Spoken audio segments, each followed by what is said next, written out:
అందరికీ నాగుల చవితి శుభాకాంక్షలు. మా నాగుల చవితి ఎలా జరిగిందో చూసేద్దాం. వచ్చేయండి.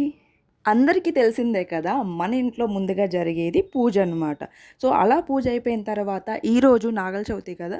సో, నాగల చవితికి కావాల్సినవన్నీ కూడా ముందుగా ప్రిపేర్ అయితే చేసుకున్నాం. మార్నింగ్ లేచి తొందరగా.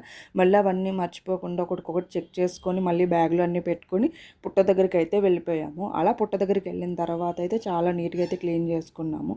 అలా క్లీన్ అయిపోయిన తర్వాత మంచిగా బొట్లు ఇవన్నీ అయితే పెట్టుకొని ఇంక పూజ అయితే చేసుకున్నాము. అలా పూజ అయిపోయిన తర్వాత అయితే మనం ఫోటోస్ అయితే తీసుకున్నాము అందరం కూడా.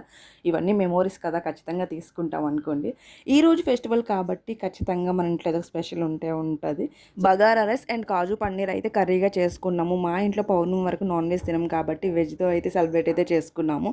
ఫెస్టివల్ అంటే ఇలా వచ్చి అలా వెళ్ళిపోయింది కాదు కదా! వన్ డేలో. అది చాలా మెమరబుల్ అన్నమాట. ఆ టైంలోనే ఫ్యామిలీస్ అన్నీ కలుస్తాయి. చాలా విషయాలు తెలుసుకుంటాం. ఏమంటారు? సో, ఈరోజు మనమైతే చేసుకున్నాం కదా! రైస్ చూసారా ఎంత పొడి పొడిలాడుతూ వచ్చిందో. మీకు రెసిపీ కావాలంటే చెప్పండి. మళ్ళీ ఎప్పుడైనా చేసి పెడతాను. Thank you for watching.